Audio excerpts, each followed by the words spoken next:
Hey Krishna, welcome back to our Swadhyaya Online Reading Retreat Labs presents Power of SAP, the Gateway to Spirituality program. In this, we have started with the Gita daily series every day evening, 8:30 p.m. and Srimad Bhagavatam every day morning. So this is in the series. In the last session, we have completed, that is chapter number 13, verse number 23. If you can remember easily that we have covered there. Verse number 23, chapter number 13. In that, we have came across a couple of words also, that the word list also we have filled like this. If you go here, the word which we have perpetrate, right? So this is where we have left. So what of the day, on that day it was. So we'll just make a note of it here so that we can remember. Word of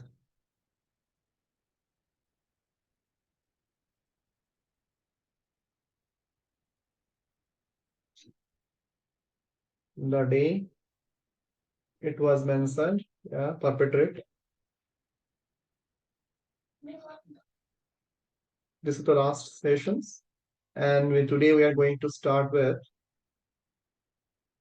the new verse, chapter number 13, verse number 32.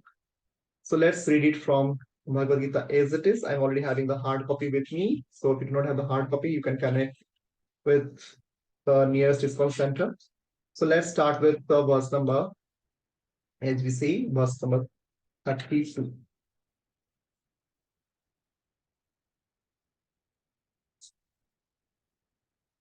Yes. So verse number 32 is small verse. Translation purport is not so long. Let's go to the chapter, verse number 32.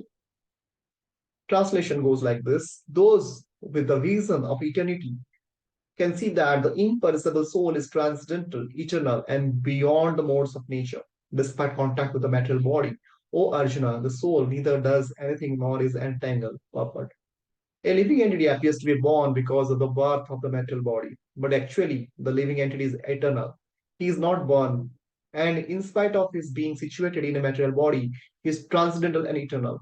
Thus, he cannot be destroyed. By nature, he is full of bliss. He doesn't engage himself in any material activities. Therefore, the activities performed due to his contact with material bodies do not entangle him. So now we will go to the Gita for Daily Enrichment Series Guide.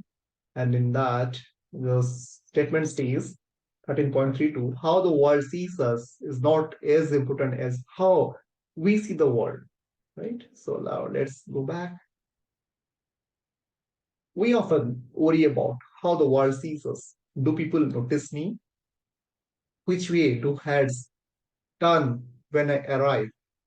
This outside in approach seems natural for us because the outside world seems much easier to know than the inside self. The school, the media, and the culture tell us about the world, but who tells us about the self? Practically no one. As inside is a disconcertingly dark area, causing one to be unsettled, disconcerting.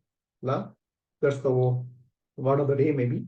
Today, we is a difficult word for me at least. We focus on the area that seems better lit, the outside. Such an outside in approach makes us feel that we are nobodies if we cannot evoke the world's nod, smile, or pat. Unfortunately, what the world approves is often both fickle and superficial. Fickle because it changes constantly with the fashions, and superficial because it doesn't address our innermost needs. Consequently, we feel distressingly insecure, ever dependent on the world's unsteady and unsatisfactory judgment. If we want to be internally secure, we need to adopt an inside out approach. Gita wisdom aids us in this by systematically informing us about what lies inside the soul, the real me. The Bhagavad Gita 13.32 indicates that as souls, we have nothing to do with the world. Our real life is in loving service to Krishna in the eternal spiritual world. This knowledge profoundly alters our perception of the world around us. We see it as a passing station on our journey to Krishna's abode. Instead of agonizing about how the world sees us, we focus instead on how we see it, how we can use it to develop our loving relationship with Krishna. We learn to see in every worldly situation an opportunity to serve Him and move closer to Him. Once we develop this vision, we can experience security and serenity even amidst the world's uncertainty. So that's the verse 13.32, and only we have one word today, disconcertingly. Let's understand the meaning. This, C-O-N-C-E-R, disconcertingly, that is the word. How does it pronounce? It's an adverb. Disconcerting. In a way that makes someone feel uncertain and uncomfortable or worried. The town was disconcertingly quiet. Okay, that means in a way that makes someone feel uncertain and uncomfortable, right? So this is the word of the day, and disconcertingly we'll be also writing here the word of the day today series.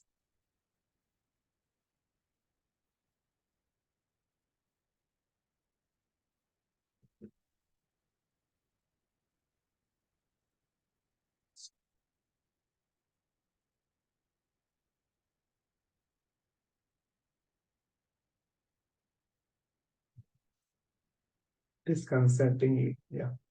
So this is the verse for today. So as we have completed, so let's mark it as a green.